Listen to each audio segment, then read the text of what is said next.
Hola, hola, bienvenidos a Big Left.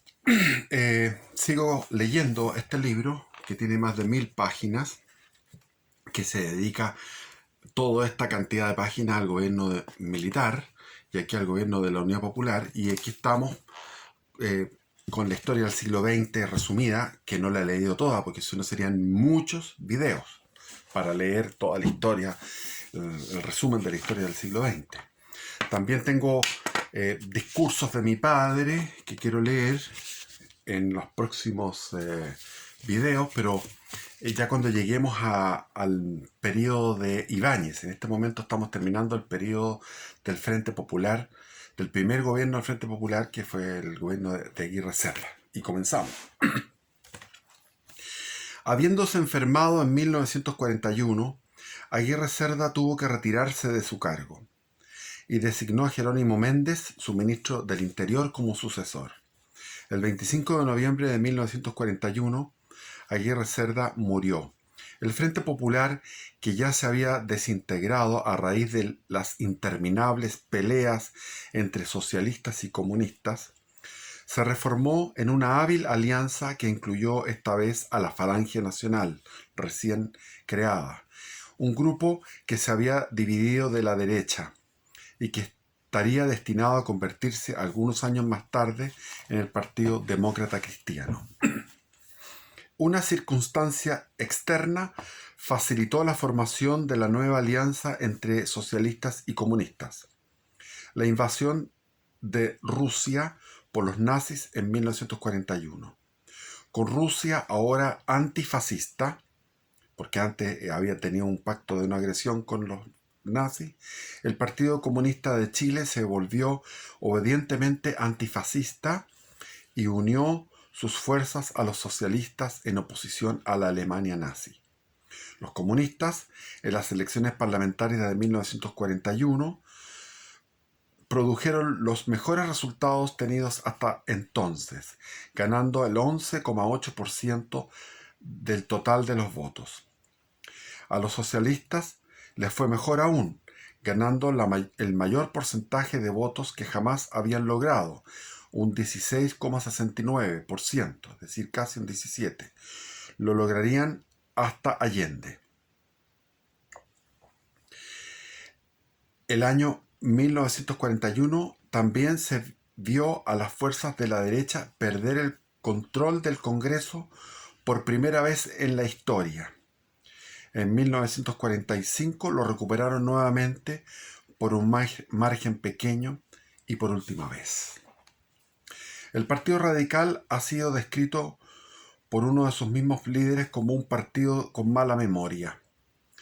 Una referencia al hecho de que en la atmósfera, entonces libre de las asambleas del partido, siempre han bienvenido los hijos pródigos que retornaban a él. Los radicales se reunieron justamente alrededor de uno de esos hijos pródigos, como candidato de ellos para suceder a Aguirre Cerda, Juan Antonio Ríos, un hombre que había sido expulsado del partido en una oportunidad. Respaldado por una débil coalición de izquierda llamada Alianza Democrática, Ríos venció a Carlos Ibáñez en las elecciones especiales por la muerte de Pedro Aguirre Cerda el 1 de febrero de 1942, por 55.000 votos de los 464.000 votos emitidos. Más moderado que su predecesor, Ríos era también resueltamente anticomunista, circunstancia que mantuvo a los miembros del Partido Comunista fuera del gobierno, pero que no detuvo su impresionante avance en el campo de los sindicatos organizados y en la creación de un aparato electoral de carácter nacional. En parte, los comunistas se vieron favorecidos por las constantes luchas fratricidas que ocurrían dentro del Partido Socialista. Eso es una tradición desde toda la vida, el cual estuvo desde el día de su nacimiento, y lo estaría hasta el día de su muerte, todavía no muere el Partido Socialista, desgarrado por disensiones internas. Me acuerdo en la época del 80,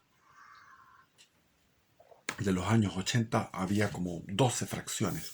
Estaba la de Briones, que era como el Partido Socialista tranquilo, moderado. Estaba Almeida, que estaba unido al MIR y al Partido Comunista, y había el Bloque Socialista, cuando yo era joven, en la época de los años 80.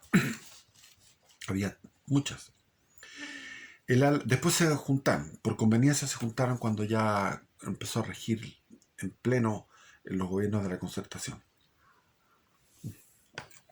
El ala izquierda del partido, que se había ido abruptamente con Godoy, se unió a los comunistas y a los radicales en las elecciones parlamentarias de 1941, en tanto que los integrantes originales, leales a Marmaduke Grove y a Oskar Schnake, presentaron sus propios candidatos.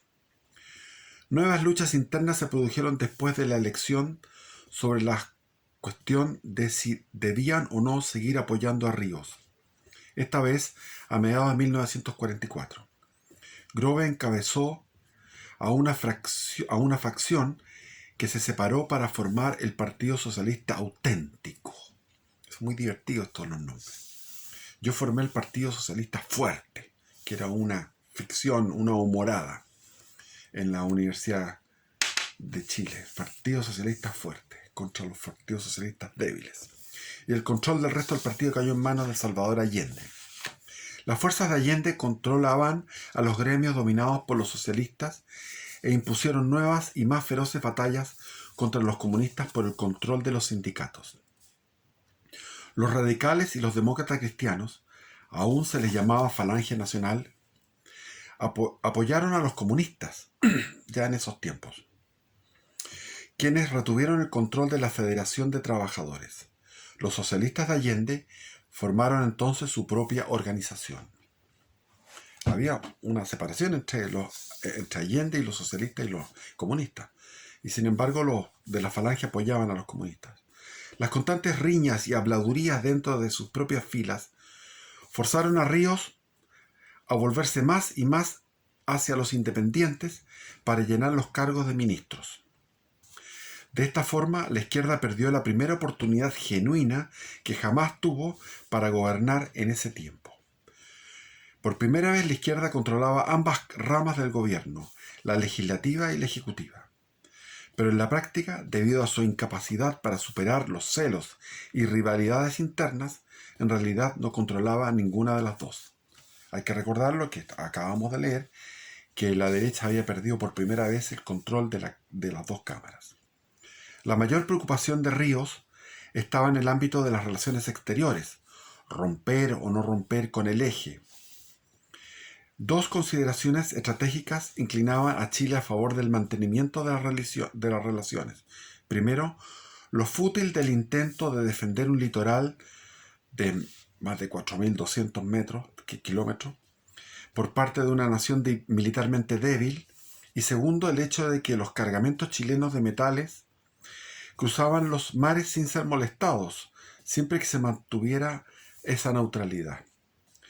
Dentro del país, sin embargo, los sentimientos a favor del rompimiento crecían, sentimientos propiciados en gran medida por los socialistas y comunistas y hechos más atractivos por la oferta del Banco de Exportación e Importación de los Estados Unidos para financiar la fábrica de acero.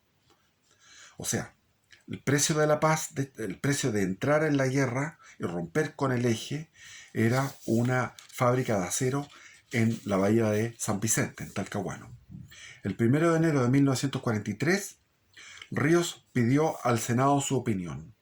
El voto fue abrumadoramente a favor del rompimiento con Alemania, Italia y Japón. El 20 de enero, Ríos dio el paso recomendado.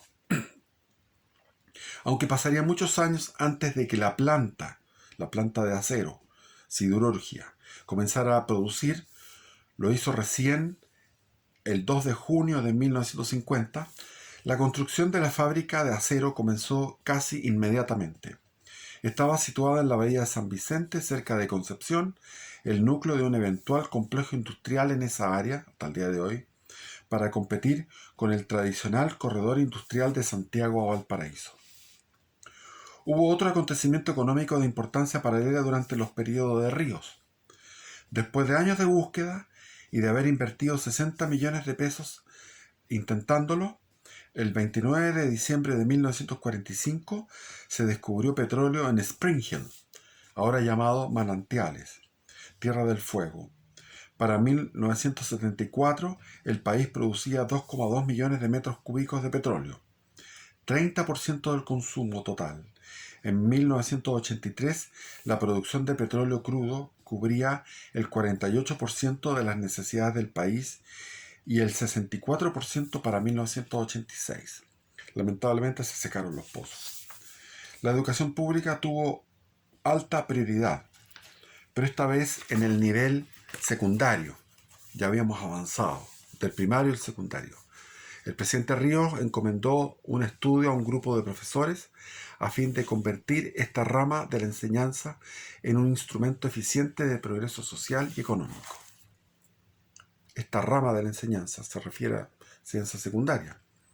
De este estudio surgió una cantidad de institutos experimentales. El 28 de septiembre de 1945, Ríos inició un viaje por varias naciones del hemisferio, que incluía Estados Unidos. Fue el primer presidente chileno que visitó Estados Unidos estando en el poder. Como Aguirre Cerda, antes que él, Ríos no sobrevivió a los rigores de la presidencia y murió el 27 de junio de 1946 a la edad de 58 años. Luego de 6 meses de enfermedad, y con él dejó de existir una breve era que tendría resonancias que ni siquiera una revolución profunda podría controlar. Todavía otro gobierno radical estaba esperando a las salas de la historia y viraría en una trayectoria tangencial muy propia. Pero las fuerzas que ya habían sido puestas en movimiento eran poderosas, que se tragarían tanto a meros hombres como a sus administradores. Vienen los años de la infamia, se titula este capítulo. Era la hora de regocijarse. Pablo Neruda, quien más tarde recibiría el Premio Nobel de Literatura, 1971, le dedicó un poema. El pueblo lo llamaba Gabriel. En realidad, el pueblo prefería llamar a Gabriel González Videla con el apodo de Gabito. Gabito González Videla acababa de hacerle un regalo al Partido Comunista que éste había recibido solo de un gobernante en el hemisferio occidental: cargos en el gabinete.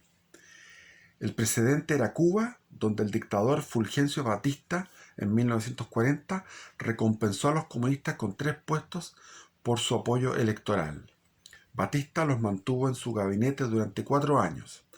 Los comunistas de Cuba volverían a apoyar a Batista años más tarde, cuando volvió como dictador, y se unirían después a Fidel Castro, al final.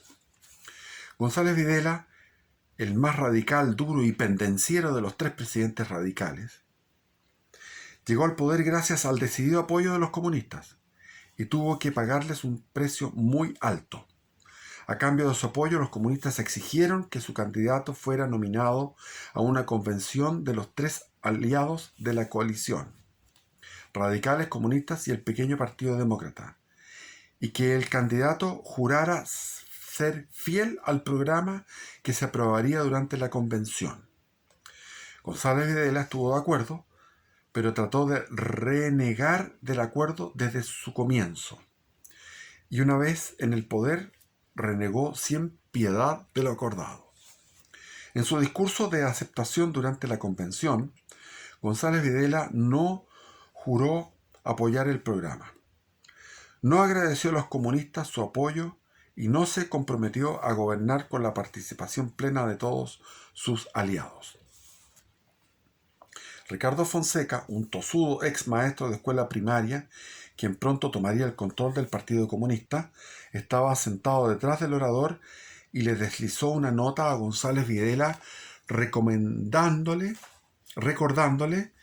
su, comillas, omisión involuntaria, cierre de comillas.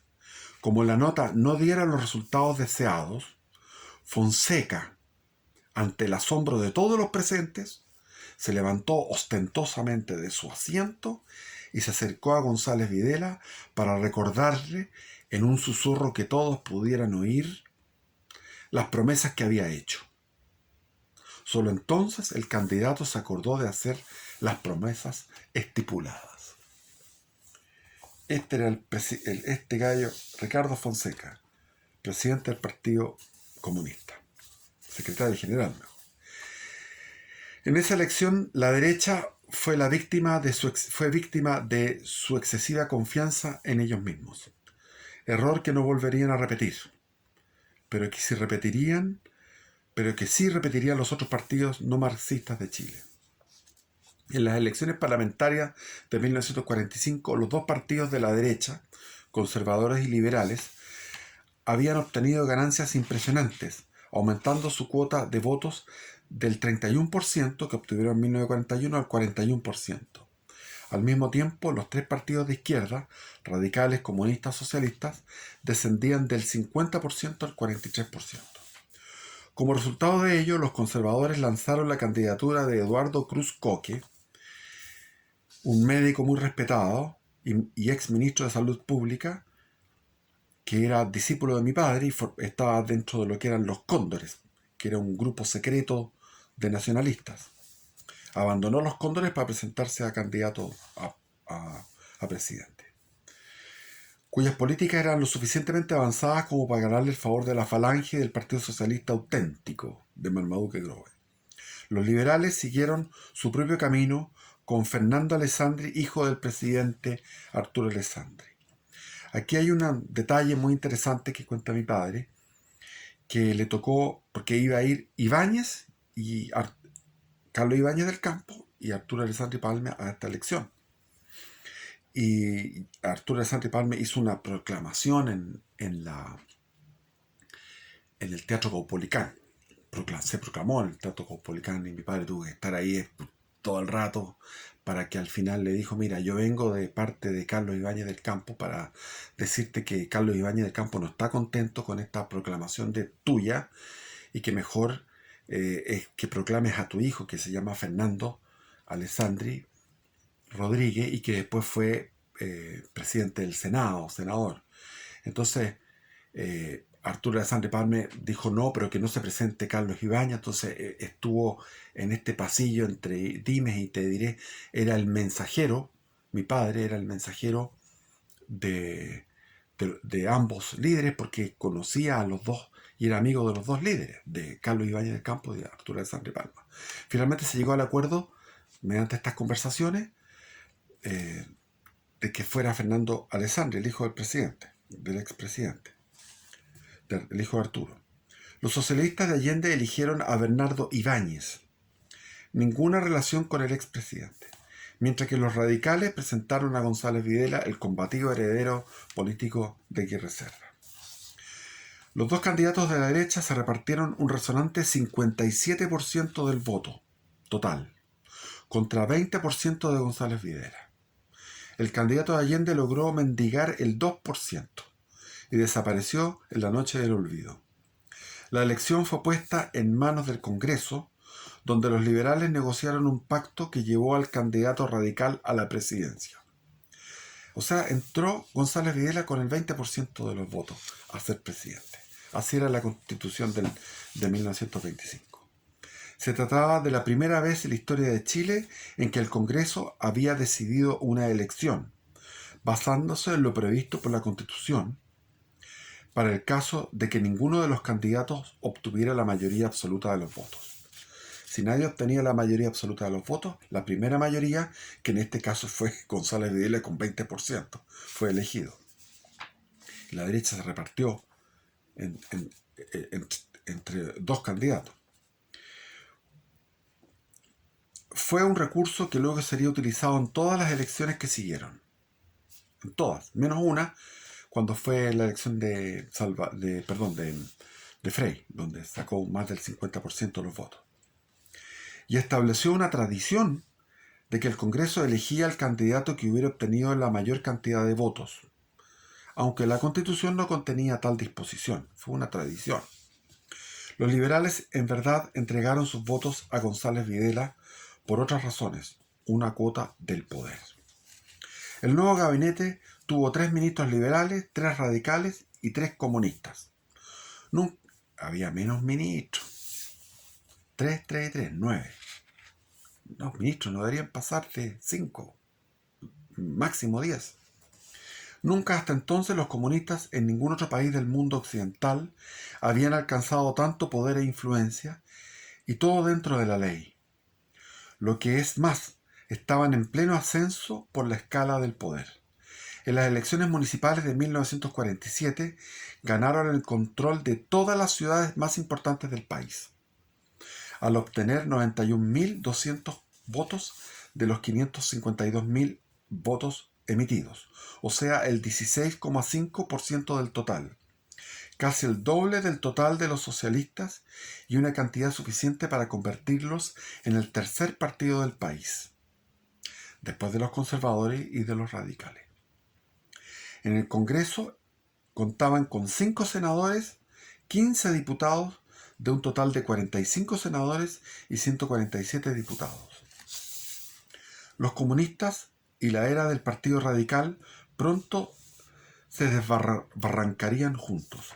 Para los comunistas no fue un naufragio relegado a la historia, sino una rica veta de capital político que más tarde explotarían para conseguir ventajas que tampoco tendrían paralelo en el mundo occidental. En Chile y en el resto de América Latina, así como en Europa, particularmente en Francia e Italia, el ascenso del Partido Comunista había sido observado con una mezcla de miedo y fascinación.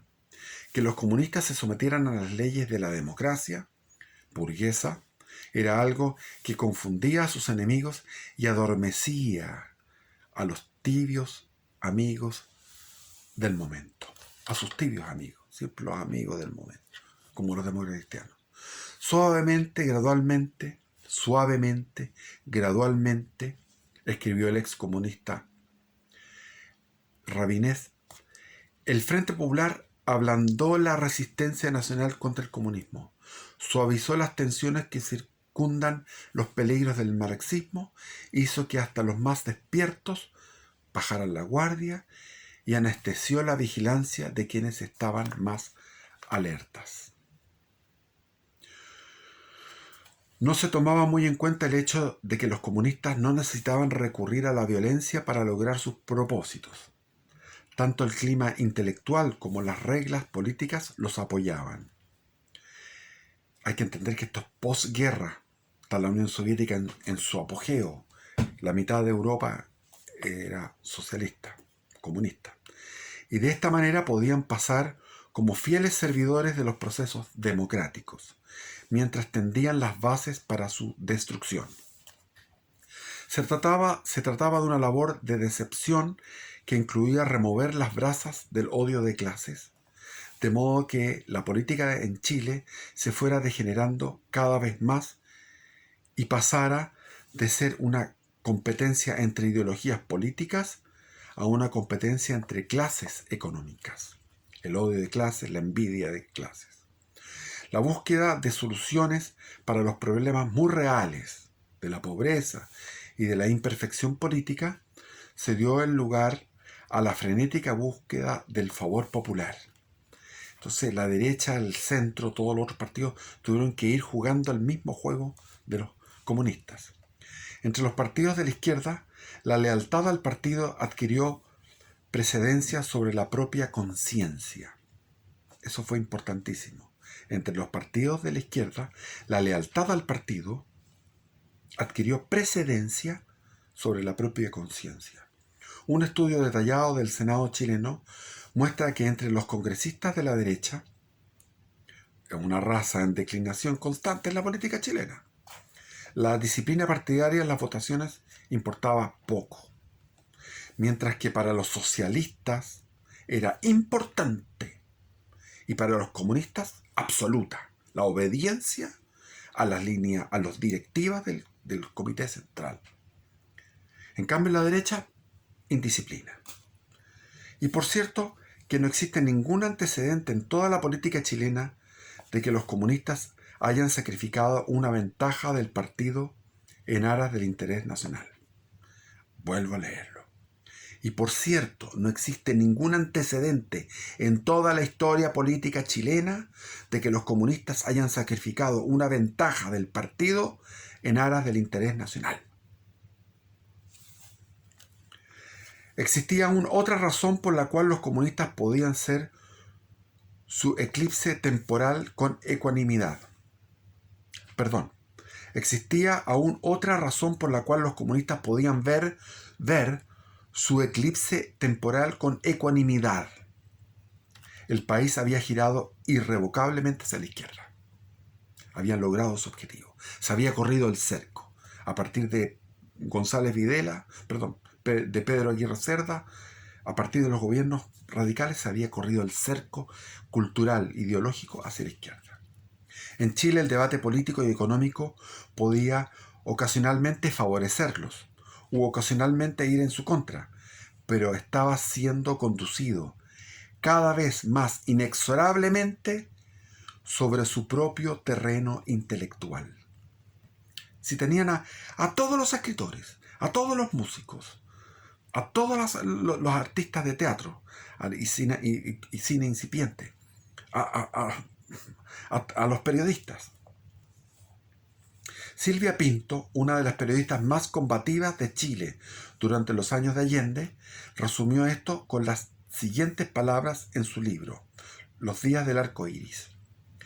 Ser izquierdista en Chile, abre comillas, dice Silvia Pinto, ser izquierdista en Chile era, hasta hace muy poco tiempo, o sea, el golpe de Estado, sinónimo de progresista, elegante y a la moda. Ser de izquierda en Chile era, hasta hace muy poco tiempo, sinónimo de progresista, elegante y a la moda. Y eso es una verdad absoluta. El hombre que temporalmente descarriló el tren comunista lo hizo siendo fiel no a su temperamento volátil, sino a sus prejuicios políticos. Durante su carrera en el Congreso, González Videla, que ahora era presidente, fue conocido por la vehemencia de su carácter y por el radicalismo de sus ideas. Luego de las elecciones municipales de abril de 1947, los liberales, alarmados porque solo los comunistas habían obtenido ganancias, maniobraron para hacerlos expulsar del gabinete. Acuérdense que estaban los radicales, los liberales, que habían apoyado en el Congreso Pleno para que saliera presidente. Estaban los radicales, que eran los naturales, los gobiernos radicales, los liberales, que tenían tres ministros liberales y 3 comunistas. Los liberales, al ver que estaban los comunistas ganando en las elecciones municipales, quisieron echarlos a un lado. No estaban solos los liberales. Los dirigentes radicales también fueron presas del pánico al ver el éxodo de sus fieles al campo comunista. Desde fuera de la coalición, los socialistas, el grupo con el cual los radicales se sentían más cómodos ideológicamente, también ejercían presión. Los socialistas tenían razones para estar enojados. Los comunistas estaban utilizando su recién adquirido poder para debilitar a sus viejos rivales y saldar una vieja cuenta.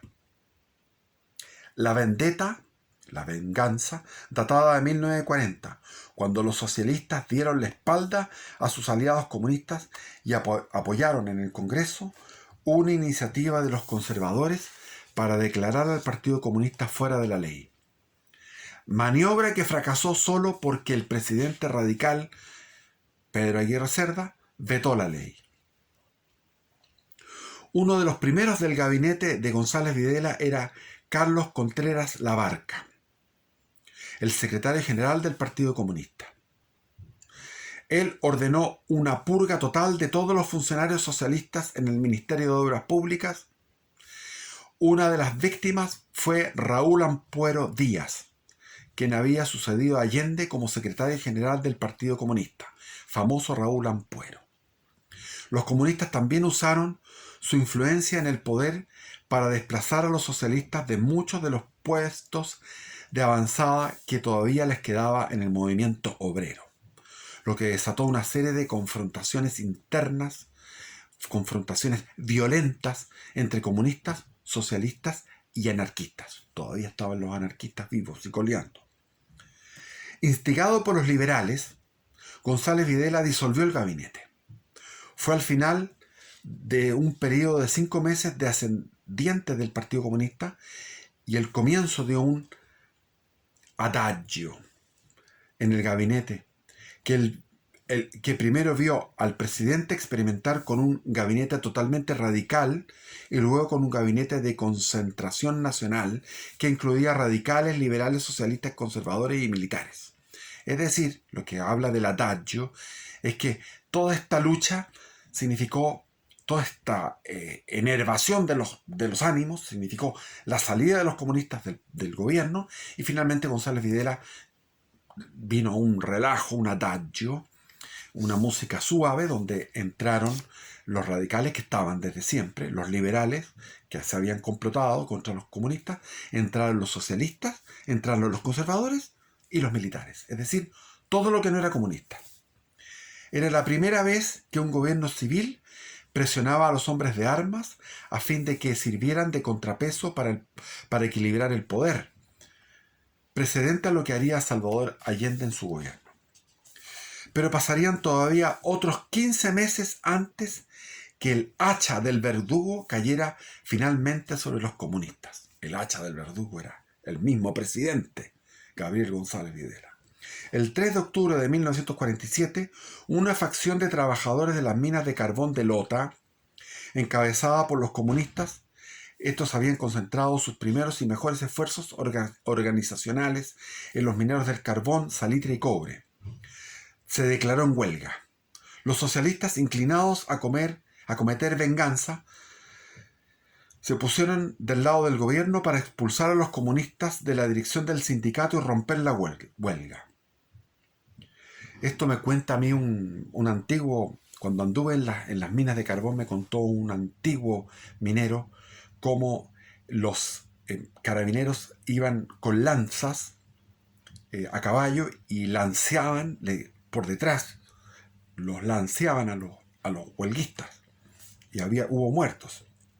Acto seguido, González Videla anunció que se habían descubierto pruebas de que la huelga había sido dirigida y financiada por Moscú a través de las embajadas de Yugoslavia y Checoslovaquia en Santiago, y rompió relaciones con estos dos países. Tenía carácter el hombre. Cuando el embajador ruso anunció que su embajada se haría cargo de los asuntos checoslovacos y yugoslavos, Yugoslavia también era socialista y comunista, el acto fue interpretado como una deliberada bofetada a la dignidad nacional chilena. Más aún, González Videla anunció que se habían descubierto más documentos secretos, los cuales demostraban que los comunistas chilenos eran instrumentos de un plan internacional para privar a Estados Unidos de materias primas en caso de una guerra. Eso era. Y Moscú dominaba todas las embajadas de todos esos países, que eran un montón de países que estaban bajo su mando. Chile entonces rompió relaciones diplomáticas con Rusia. Ese era el carácter que tenía González Videla. Solo 4 años después de haber sido uno de los primeros en restablecerla en Latinoamérica. Hubo acusaciones ampliamente difundidas y en parte ampliadas de que todo el episodio había sido concertado por la derecha, alentada por los Estados Unidos, como una estratagema destinada a obtener apoyo económico de los Estados Unidos y mejorar su propia fortuna política a expensas de la agresiva y creciente izquierda en Chile. Lo que es claro es que el Partido Comunista había fomentado arduas disputas laborales en un padrón de tácticas a 2 niveles, que repetiría en Chile y en otras partes: la lucha por el poder por medios legales e ilegales, por las buenas y por las malas, o oro o plomo. Lo que es igualmente claro es que la derecha renegó de una de sus mayores promesas. Hizo concesiones a las compañías cupríferas norteamericanas a cambio de nuevas inversiones. El clímax de las escaramuzas se produjo el 3 de septiembre de 1948, con la promulgación de la Ley para la Defensa Permanente de la Democracia. Los comunistas la llamaron la Ley Maldita o la Ley Infame. Bajo ella, el partido quedaba proscrito e impedido de presentar candidatos a cargos públicos o sindicatos. Las publicaciones del Partido Comunista, incluyendo el diario santiaguino El Siglo, fueron clausuradas. Los 26.000 votantes comunistas inscritos fueron borrados de los registros. Más de 1.000 de sus dirigentes fueron encarcelados o deportados.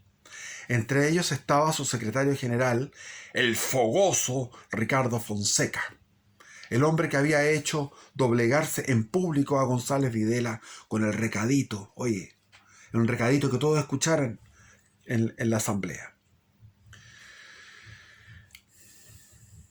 Luis Corbalán Lepe, también, quien más tarde se convertiría en el jefe del partido. Jovencito, estaba preso.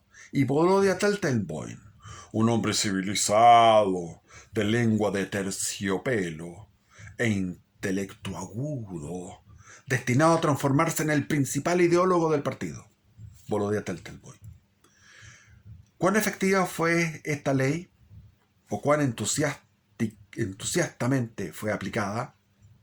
Depende de quién hace el análisis. Pero la mayoría está de acuerdo en que fue aplicada con laxitud.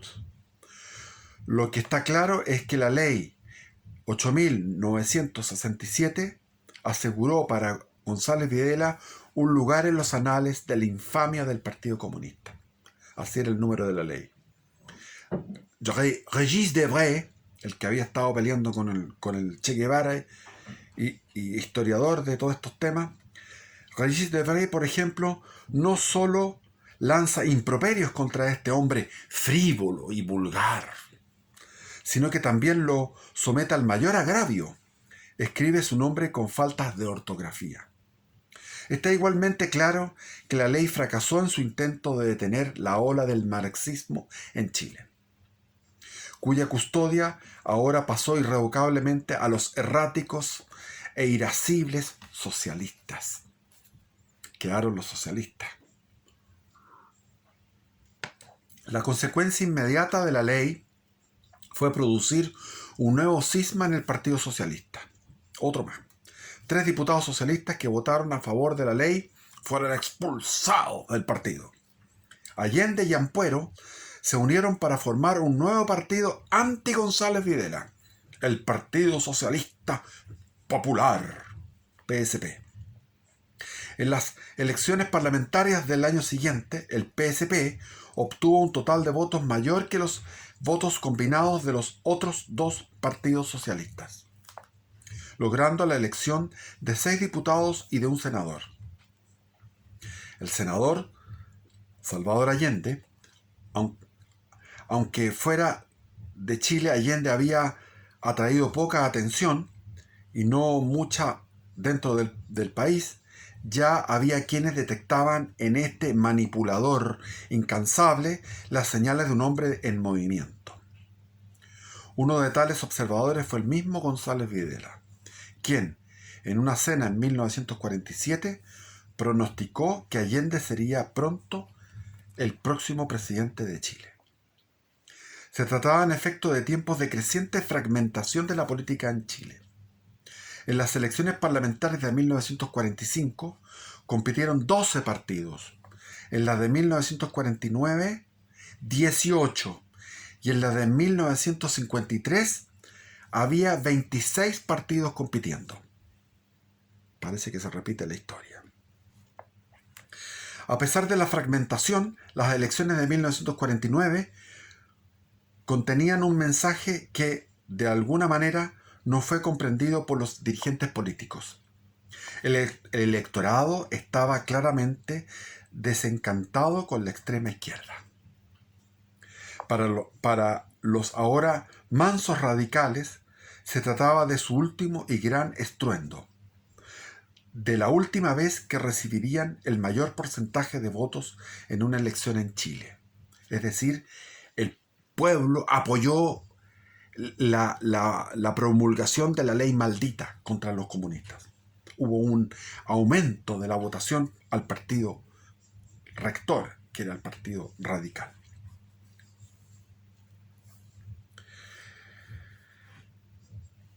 Ya que los votos del Partido Conservador y del Partido Conservador Tradicionalista, parientes cercanos ideológicamente, fueron juntados y sumaron 105.000, o sea, 4.800 más que los que obtuvieron los radicales. Es decir, la derecha seguía siendo más fuerte que los radicales. Los radicales eligieron 34 diputados y 3 senadores. Los conservadores eligieron 31 diputados y 3 senadores. Los liberales salieron en tercer lugar de la votación, 83.000 votos. Pero los primeros en cuanto al número de bancas, 33 diputados y 6 senadores fueron los liberales. La razón de ello era la complicada fórmula electoral de Chile, un sistema de representación proporcional diseñado durante el siglo XIX por el belga Victor Dulount. Bueno, eso me suena. Me suena el siglo XXI. Junto a conservadores y liberales, los partidos de la derecha alcanzaron 41% de los votos. Hubo un hombre que aprovechó la elección del desencanto popular con la izquierda, el perenne candidato Carlos Ibáñez. Él formó un nuevo partido de derecha, que el jefe del partido era mi padre, el llamado Partido Agrario Laborista. Agrario porque era de un grupo de partidos de gente que era del sur, de Osorno, de Puerto Montt, de Valdivia, de Temuco, que era gente del campo, que no querían más politiquería y quería que la gente del trabajo fuera al poder. Y después se juntaron los laboristas, o sea, le pusieron el nombre Agrario Laborista porque incluyeron a todo el espectro nacional, desde Arica a Magallanes, y con gente de la ciudad. Y el Partido Agrario Laborista se unió a un líder que era Carlos Ibáñez del Campo.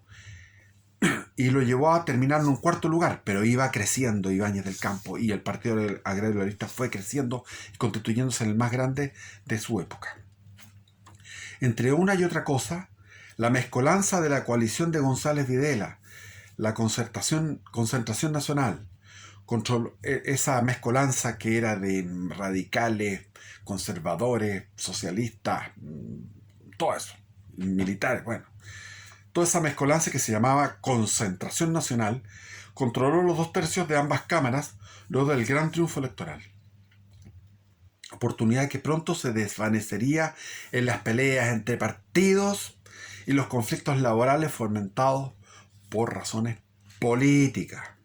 Como decía Pinochet, los políticos. Otros 3 acontecimientos de la época merecen ser mencionados. En 1940, Pedro Aguirre Cerda firmó un decreto por el cual reclamaba formalmente en nombre de Chile las 482.000 millas cuadradas de territorio antártico con forma de tajada de torta, que casi llega a tocar el extremo sur de Chile. Aguirre Cerda no hizo nada para proteger su pretensión. Bajo González Videla, en febrero de 1947 se estableció allí la primera base naval. Un año más tarde, él personalmente inauguró la segunda base. Se preocupó de ese tema. Tardío, porque eso debería haber sido en tiempos de Balmaceda. Después de la guerra del Pacífico, éramos preocupados de consolidar nuestra posición. Chile, fértil provincia en la región antártica famosa, de remotas naciones respetadas por fuerte, principal y poderosa. La gente que produce es tan granada, tan gallarda, tan soberbia y belicosa, que no ha sido jamás por rey regida, ni extranjero dominio sometida. Joder, cómo esa poesía está totalmente desvirtuada actualmente. El segundo acontecimiento se convertiría en una bomba de tiempo. Hay un segundo acontecimiento. Se convertiría en una bomba de tiempo cuyas repercusiones internacionales no serían sentidas sino hasta la década de 1960. En 1947 Chile proclamó que su soberanía territorial se extendía sobre 200 millas de las aguas del Pacífico. Es decir, mucho más allá de las 3 a 12 millas tradicionales. Primero hay 3 millas, después hay 12 millas, ahora 200 millas. Y esto fue algo pionero de Chile. Lo apoyó Perú, lo apoyó Ecuador y esto se transformó en una norma universal. Tengo mi celular programado hasta los 45 minutos. Yo no sé si voy a pasar más allá porque estoy probando algo. Pues no soy con Putin. Espero poder pasar más allá. Así que si me interrumpe, se me interrumpe automáticamente, sin despedida.